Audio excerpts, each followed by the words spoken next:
Oh, what is going on, guys? Today bringing you another FIFA 18 video. Today, guys, going to be looking at the best custom tactics to have on the FIFA 18. Obviously we're currently in the demo period, but after playing my mates, playing my brother, I've had a good feel to what the custom tactics should be.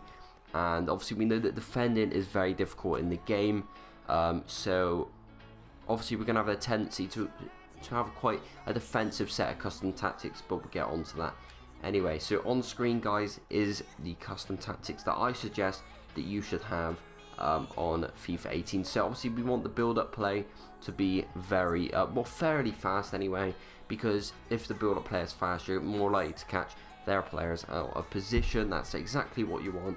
And the passing, affecting the passing distance, for me, I like to have it a bit higher, over 50, because then you'll be looking for those attacking runs and over the top.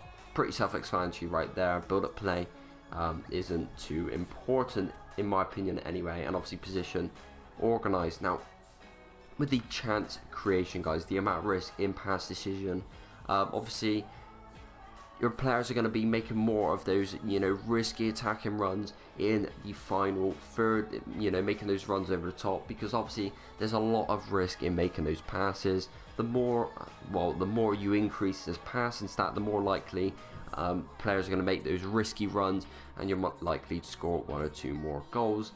We move on to crossing, guys. Obviously we know that crossing is very strong currently in FIFA 18, and just like with FIFA 17, guys, with the cutbacks, all of them bits and bobs, I would suggest that having a high crossing is a good idea, and means that you're obviously going to score some more goals. And I mean, shooting, there's not really too much you can change about this. So we've left on pretty bang average, left on 45, and obviously position in free form, because if you're attacking third, if they have free form, then all they're going to be making all these runs to confuse defenders. It's going to be very, very difficult to defend against, and yeah, freeform is the best option there.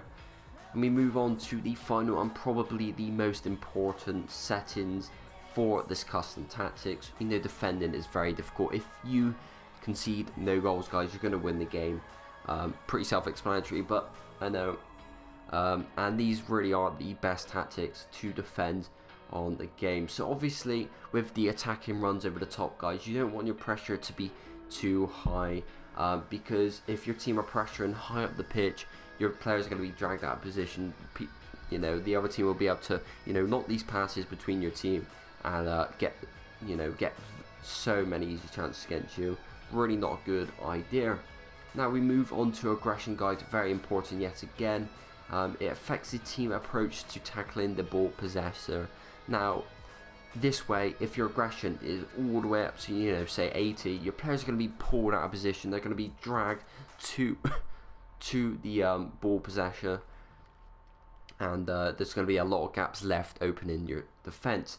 So what I've gathered, guys, is if I have my aggression around 40, your team's likely to, sit back, let them come to you, won't drag your players out of position, and your defense is likely to be most solid. Now with team width, there's not too much to talk about this. Obviously if you regain possession in your defense and your team width is really high, then your fullback's going to be out wide, and if you lose the ball, there's massive gaps. So I like my team width to be fairly narrow, which means that if I do lose the ball in a stupid position, I'm not as likely to be punished as if my fullbacks are really wide, leaving some massive gaps open. And obviously we move on to defender line. Now this is massive, guys. You really, really, really do not want to be playing the offside trap, because it's literally suicide. With the offside trap, your players are going to be pushed up, the ball's going over the top, and playing all these risky passes, your players are out of position, they're going to score plenty of goals. So make sure, and I cannot emphasize this enough, if you don't change any of your custom tactics, make sure your defender line is on cover, because it's going to reduce the amount of gaps that are open, and instead of your players pushing up while the ball is being played over the top, which leaves you screwed, your players will follow the runs of the opponent, and you're likely to concede less goals as a result.